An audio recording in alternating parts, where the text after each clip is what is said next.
Hey out there. This is January 2nd, 2016.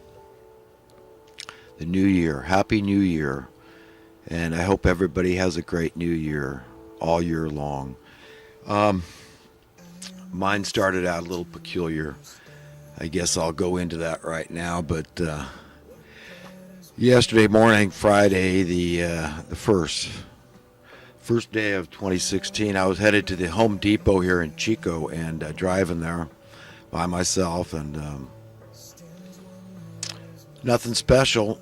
And I got to the Home Depot and I walked in. I was talking to the greeter there, and the next thing I know,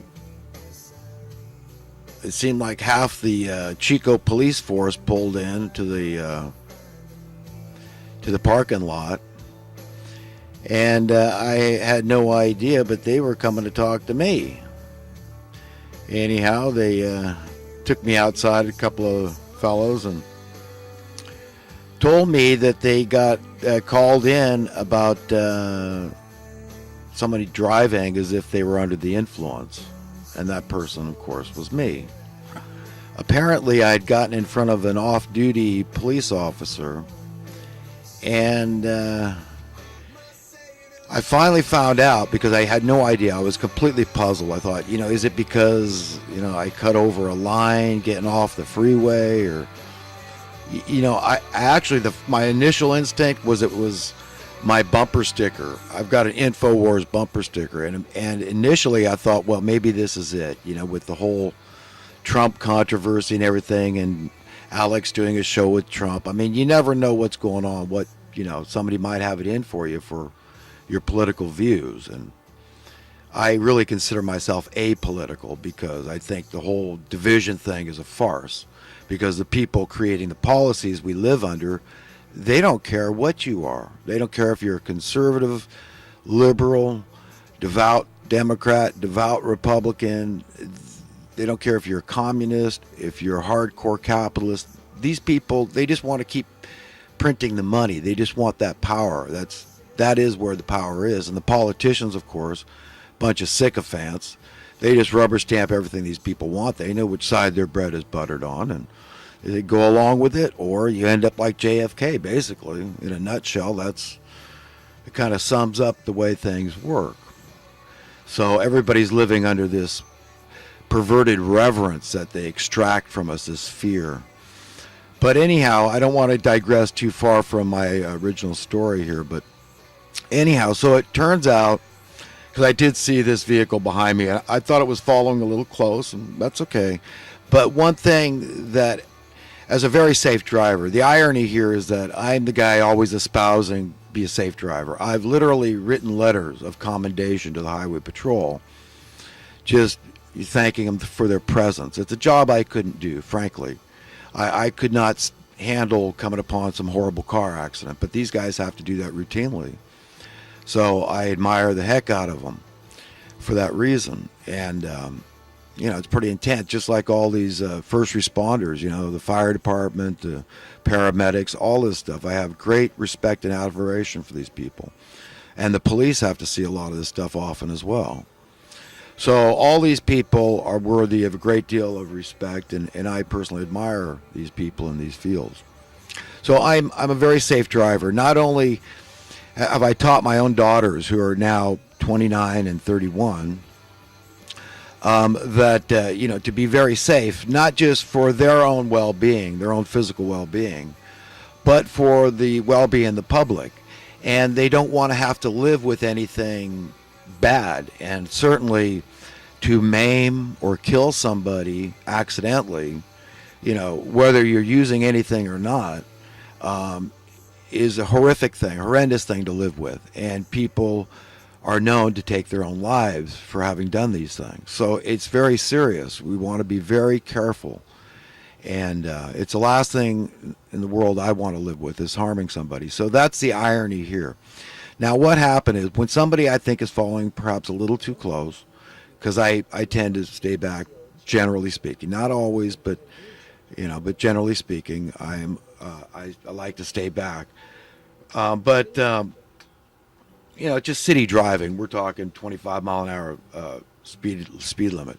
But there was a bicyclist, and perhaps I veered a little. I exaggerated my veer, let's say, away from the bicyclist, and somehow this indicated to this person that was following me that he thought that looked a little strange because it's not the way he drives. But in all honesty, I want to make sure that I've gotten, if I have any control over getting the driver behind me's attention, because I don't want him to hit some bicyclist either. I need to get way out of the way. I need to make sure that he can see and that it's safe. That's my thinking. That's the honest truth. And so, that's the irony here. Anyhow, I think I've said enough about this story, but it turns out that I didn't get a ticket, but I got warned and I have to go to the DMV. I've got to, this whole thing is really rather embarrassing. You can see in light of the irony that, I'm a guy that's constantly espousing be a safe driver. So, but, he checked me out, make sure I'm not on anything. And of course I wasn't. So, but I've got to go to the DMV and they've got to check me out, make sure my health is okay and all this. So I fully expect that, I'm going to breeze through it because the whole thing is really a misunderstanding. I don't hold it against the off-duty police officer because it's called an abundance of caution, I guess. And, I guess people calling in, I've never called in because, if somebody's driving is that bad, okay, they're going to get pulled over pretty quickly. There's police all over the place. And, I don't know if somebody is, how do I know if they're drinking? It says, call in drunk driving. You see these signs all over the place, But, how do you know? How do you know somebody's not just not senile or a bad driver or something else is going on? But, I've seen accidents happen right in front of me. Some time ago, I saw a woman had a blowout in her pickup truck just getting on the freeway, and she nearly lost control. It nearly turned into a catastrophic event because there happened to be a big rig passing in the number 2 lane, the fast lane. And so anyhow, it turned out all right, and I stopped to see if she was all right and get her vehicle off the road because she was a little shocked by the whole thing. But anyhow, so that's the end of that story. And but I tell you what, I'm going to be a lot more careful. And another thing, I veer around chuck holes, potholes. We've got no limit to these things around this town, and I know all over the state.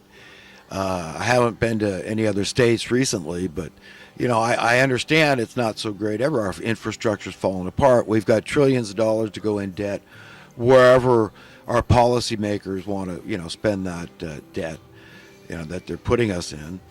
But no money to get the roads fixed. There's plenty of willing guys out there, so you can't blame the workers. It's not their fault. So often, the people get the blame for, the economic policymakers. But it's not their fault. We've got willing workers out there. They're willing to do anything that we want in terms of infrastructure. Okay? But, they say, oh, well, it's about money and we're going to have to raise taxes here and there. Oh, we got to charge by the mile or we got to increase registration fees. It's always more and more and more. So the taxes and the fees and stuff you're paying are worth less and less and less. The numbers go up and the worth goes down. This is not a good thing. And these people creating the economic policies we live under, they know that. They do not want sound economic policies. Now, before I go too far on this stuff, because I do want to go far on it, I'm probably going to title this video something like the imposed artificial mass PTSD. Something like that, because that's what's going on here. I think I finally put my finger on this feeling that's out there that, so many people are feeling really what's kind of a survivor's guilt. This is what, a large part of this PTSD is that these guys, these soldiers in war, they've had to see things. They may have had to do things And they were fully prepared to die. And that's very traumatic. But when they don't die, and maybe they were never even seriously injured, some were, many were, but they come back with the survivor's guilt. And this stuff, like it's been said many times, I believe even Jesus said it, that no man is an island unto himself. You see, we're all part of this whole thing. We're all in this battle together. And we've got to understand, we can't underestimate the negative psychological effects on all of us from these demonically controlled policymakers. Really, I think that's the best way to put it, is that these people are playing with our minds. Okay, soon there's going to be a recognized psychological disorder that has directly to do with these artificial clouds they're making.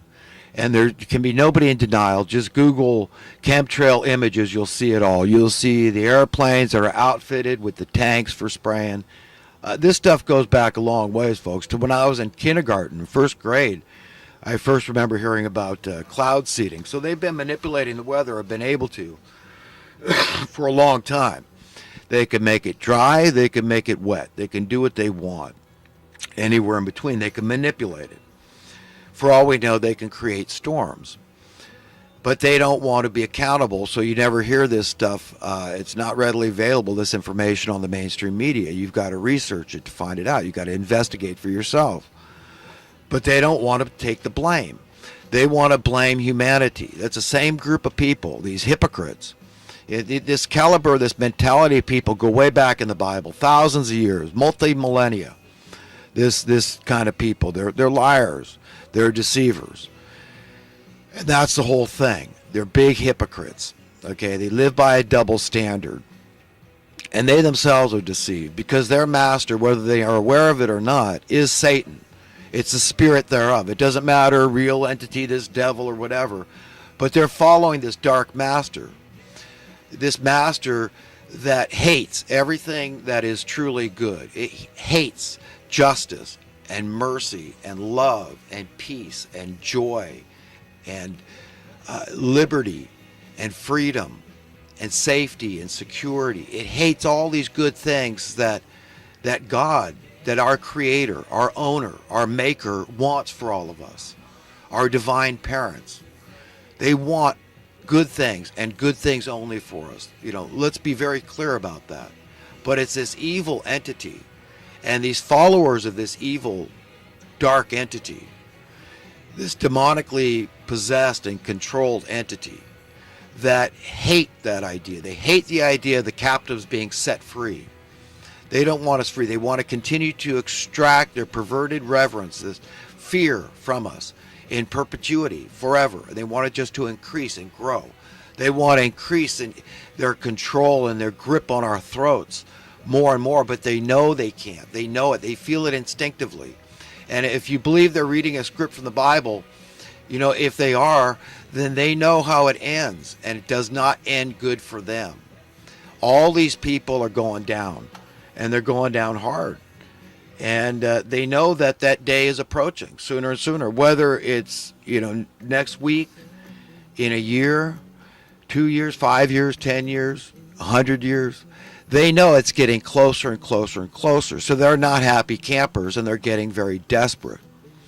But just know the effect. Some of the effects of this PTSD, what we're going through here. We tend to blame ourselves. That's my issue, my psychological problem. And, I just got to go and get, it's great. One of my New Year's resolutions is to be a better person. I want to be nicer. I want to be more likable. But I've got to be nicer to myself, I realize, in all honesty. I've got to like myself more if I want to be nicer and more likable. And that's okay. I just want to grow. I want to be on the right path. And relenting and repenting and changing, our ways is painful. It is like surgery to all of us. We have a human nature that just fights change and growth.